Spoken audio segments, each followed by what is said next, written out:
Hello दोस्तों, नमस्कार। आपके अपने यूट्यूब चैनल में आपका स्वागत है। इस वीडियो में हम बात करेंगे कुछ इम्पॉर्टेंट पॉइंट्स के बारे में। बाजार में काफ़ी प्रेशर हुआ है, उसके पीछे के कारण क्या हैं। साथ ही अमेरिका का जो डाउ जोन्स का फ्यूचर है उसमें काफ़ी ज़्यादा प्रेशर है, यानी बाजार में अभी और भी ज़्यादा पैनिक का माहौल रह सकता है। वीडियो शुरू करने से पहले कहना चाहूँगा, अगर किसी ने चैनल पर फर्स्ट टाइम विजिट किया है तो चैनल को सब्सक्राइब कर लें और बेल आइकन को ज़रूर दबा लें। साथ ही हमारे दूसरे चैनल बिजनेस वर्क, इसको सब्सक्राइब कर सकते हैं। आप बेल आइकन को भी हिट करके रख सकते हैं। तो दोस्तों, बाज़ारों में काफ़ी ज़्यादा प्रेशर रहा। निफ्टी 50 हो या सेंसेक्स, काफ़ी ज़्यादा हम लोग को चौतरफा धड़ाम बाजार होते हुए देखने को मिले। मिड कैप, स्मॉल कैप की काफ़ी ज़्यादा पिटाई हुई। आईटी सेक्टर काफ़ी ज़्यादा हम लोग को प्रेशर में देखने को मिला। उसके पीछे के कुछ बड़े रीजन सामने आ रहे हैं। सबसे बड़ा और एक जो हम लोग को रीजन देखने को मिल रहा है, हालांकि हम इस वीडियो में 4 रीजन कवर करेंगे, लेकिन सबसे बड़ा जो मेन रीजन है वो है दोस्तों डोनाल्ड ट्रंप। डोनाल्ड ट्रंप की तरफ से जो रेसिप्रोकल टैरिफ लगाया गया, उसके बाद हालांकि हमारे बाज़ारों में इतना खास रिएक्शन देखने को नहीं मिला था, लेकिन अमेरिका में ही हम लोगों को इसका रिएक्शन देखने को मिला था। डाउ जोन्स 1000 पॉइंट से ज़्यादा हम लोग को प्रेशर में देखने को मिले थे। तो जैसे ही हमारे बाज़ार ओपन हुए, हमारे बाज़ारों पर इस न्यूज़ का इम्पैक्ट देखने को मिला। साथ ही हमारे बाज़ारों के साथ साथ अमेरिका का डाउ जोन्स का फ्यूचर चलता है। डाउ जोन्स के फ्यूचर में देखा जाए, वहाँ पर भी हम लोग को लगभग 1200 पॉइंट के आसपास का प्रेशर देखने को मिला।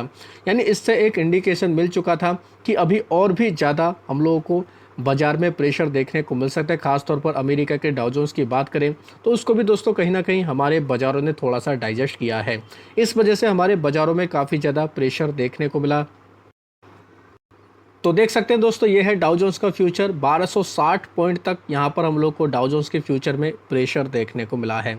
तो डाउ जोन्स में इतनी ज़्यादा गिरावट क्यों आ रही है, उसके पीछे के भी 2 बड़े मेन कारण हैं दोस्तों। वो ये है कि अमेरिका की तरफ से, डोनाल्ड ट्रंप की तरफ से जो 180 देशों के ऊपर जो रेसिप्रोकल टैरिफ लगाया गया, उससे क्या हुआ है, अमेरिका में दोस्तों चिंताएं देखने को मिल रही हैं रिसेशन को लेकर, मंदी को लेकर। साथ ही दोस्तों चाइना की तरफ से भी क्या किया गया, चाइना की तरफ से भी पलटवार किया गया है अमेरिका के ऊपर। तो इस वजह से दोस्तों अमेरिका के बाज़ारों में प्रेशर है। ग्लोबली बाज़ारों में काफ़ी ज़्यादा हम लोगों को दिक्कतें देखने को मिल रही हैं। ये जो हमें भारतीय बाज़ारों में प्रेशर देखने को मिला, इसमें अगर देखा जाए लगभग 10 लाख करोड़ का वेल्थ हम लोगों को दोस्तों एक तरीके से वाइप आउट होते हुए देखने को मिला। और निफ्टी 50 का भी जो हम लोग को अच्छा खासा सपोर्टिव रेंज देखने को मिलता था, वो भी हम लोग को दोस्तों उसके नीचे बाजार देखने को मिला।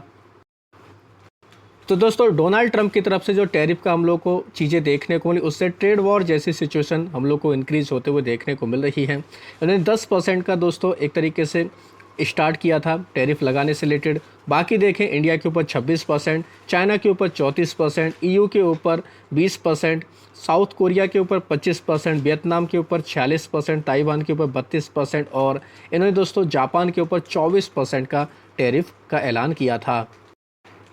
इसी वजह से दोस्तों क्या किया है, चाइना की तरफ से रेस्पॉन्ड किया गया। चाइना भी ने भी दोस्तों क्या किया, अनाउंस किया है कि ये भी 34% का एडिशनल टैरिफ लगाने वाले हैं। अमेरिका से आने वाले जितने भी दोस्तों यूएस गुड्स देखने को मिलते हैं, ये 10 अप्रैल से इफेक्टिव होते हुए देखने को मिलेगा। तो मार्केट के जो दिग्गज हैं, जो एक्सपर्ट हैं, वो दोस्तों अनुमान लगा रहे हैं कि ये जो सिचुएशन हमें देखने को मिल रही है वो ट्रेड वॉर वाली देखने को मिल रही है। और कभी भी दोस्तों अनसर्टेनिटी, ट्रेड वॉर जैसी चीज़ें देखने को मिलती हैं तो मार्केट के लिए ये चीज़ें सारी अच्छी नहीं होती हैं। साथ ही दोस्तों कुछ और हम लोग को हिंट देखने को मिले हैं ईयू की तरफ से, यानी कि यूरोपियन यूनियन की अगर बात की जाए, यहाँ से भी दोस्तों चीज़ें देखने को मिले कि ये भी दोस्तों कुछ ना कुछ पलटवार कर सकते हैं। चाइना ने तो 34% का टैरिफ एडिशनल लगा दिया यूएस के ऊपर। बाकी और देश भी दोस्तों एक तरीके से और एडिशनल टैरिफ लगाने की प्लानिंग कर रहे हैं। इस वजह से काफ़ी ज़्यादा हम लोग को दोस्तों सिचुएशन अब थोड़ा अनसर्टेनिटी वाली देखने को मिल रही है। इस वजह से भी डाउ जोन्स के फ्यूचर में प्रेशर और हमारे बाज़ारों में भी प्रेशर देखने को मिला। इसके अलावा दोस्तों रही सही कसर अगर कहें तो दोस्तों एक और डोनाल्ड ट्रंप के बयान ने दोस्तों पूरी कर दी। जब देखा जाए, यानी कि जब डोनाल्ड ट्रंप की तरफ से ऐलान किया गया था रेसिप्रोकल टैरिफ का, तो उस समय दोस्तों फार्मा सेक्टर को अलग रखा गया था, खासतौर पर इंडियन फार्मास्यूटिकल कंपनियों की अगर बात की जाए तो दोस्तों अब हिंट देखने को मिला है, डोनाल्ड ट्रंप की तरफ से ऐसे बयान देखने को मिले कि दोस्तों आने वाले कुछ दिनों में वो फार्मा सेक्टर को भी टारगेट कर सकते हैं, यानी कि फार्मा सेक्टर के ऊपर भी दोस्तों ये टैरिफ लगा सकते हैं। तो ये जो बाजार को लेकर ये जो हमें खबर देखने को मिली, फार्मा सेक्टर को लेकर ये जो खबर देखने को मिली, ये बाजार को अच्छी नहीं लगी, क्योंकि दोस्तों इससे क्या हो रहा है, इससे ये सारी चीज़ें हो रही है कि कुछ भी हो सकता है मार्केट में, डोनाल्ड ट्रंप की तरफ से कुछ भी बयान देखने को मिल सकते हैं, तो ये एक अनसर्टेनिटी पैदा कर रहे हैं। तो ये जो हमें फार्मा सेक्टर को लेकर बयान देखने को मिला, इसकी वजह से पूरा फार्मा इंडेक्स हम लोग को प्रेशर में देखने को मिला, खासतौर पर ऑरबिंदो फार्मा, क्योंकि सबसे ज़्यादा हम लोग को एक्सपोजर अमेरिका में इस कंपनी का देखने को मिलता है। लॉरस लैब, इप्का लैब, ल्यूपिन, सन फार्मा, इन सभी कंपनियों में काफ़ी ज़्यादा हम लोग को प्रेशर देखने को मिला। दूसरा बड़ा कारण मार्केट में प्रेशर लाने का एक हम इसको भी बोल सकते हैं।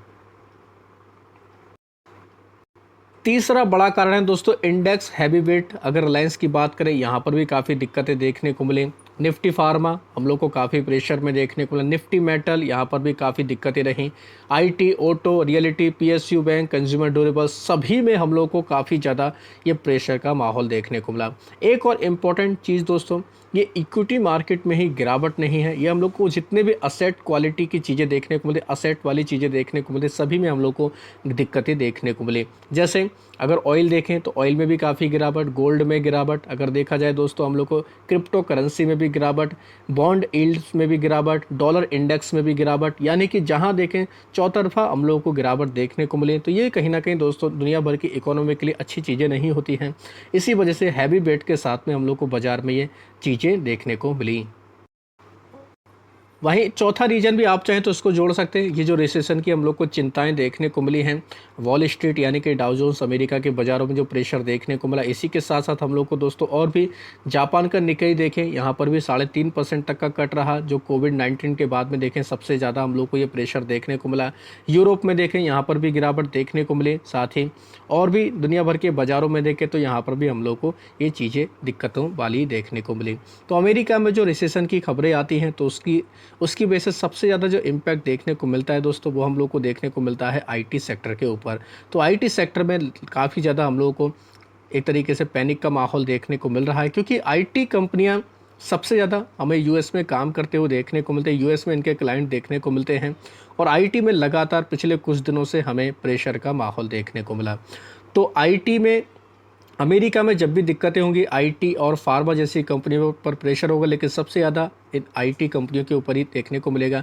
इस वजह से आईटी कंपनियां काफ़ी दिक्कत में, खासतौर पर Infosys, SL tech, TCS, Coforge, Wipro, tech Mahindra, LTI Mindtree, Persistent system, KPIT technology, Mphasis, LTTS, Oracle finance, Happiest Mind technology, इनके अलावा और भी कुछ कंपनियां जैसे बिरला सॉफ्ट, इनके अलावा सोनाटा सॉफ्टवेयर, टाटा एलेक्सी जैसी कंपनियां, सभी हम लोग को लगातार ये हमें प्रेशर में देखने को मिली है। इनमें से कुछ चुनिंदा कंपनियां तो ऐसी हैं जो 52 वीक लो भी दोस्तों टच की हैं, यानी कि इतना ज़्यादा इनमें हमें पैनिक का माहौल देखने को मिला है। हालांकि इन कंपनियों को लेकर हम लोग को कुछ और अपडेट देखने को मिल रहे हैं, कुछ लगातार रिपोर्ट्स भी आते हुए देखने को मिले। जेपी मॉर्गन और मैक्वारी की तरफ से भी रिपोर्ट देखने को मिली है। इनकी तरफ से कहा गया कि इन कंपनियों में क्या करना चाहिए, क्या रणनीति बनानी चाहिए। तो आप चाहें तो इन सभी चीज़ों को डिटेल में जाकर स्टडी कर सकते हैं। तो दोस्तों कहने का मतलब ये है, अभी सिचुएशन काफ़ी ज़्यादा हम लोग को पैनिक वाली देखने को मिल रही है। लगातार अमेरिका के बाज़ारों में प्रेशर है। ब्रेंट भी हम लोग को दोस्तों मल्टी ईयर के लो पर देखने को मिल रहा है। चाइना की तरफ से जो ये टैरिफ का एक्शन लिया गया, इससे अभी और भी ग्लोबली हम लोगों को टेंशन इंक्रीज होते हुए देखने को मिलने वाली हैं। तो ज़रूर आप चाहें तो इन सभी खबरों को लेकर डिटेल में स्टडी करें, उसके बाद आप लोग अपनी रणनीति बना सकते हैं। ये सारी चीज़ें अभी हम लोग को और भी बाजार में प्रेशर का माहौल क्रिएट करते हुए देखने को मिल सकती हैं।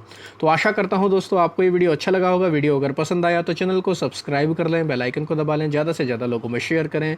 साथ ही हमारे दूसरे चैनल बिजनेस वर्क, उसको ज़रूर सब्सक्राइब कर सकते हैं।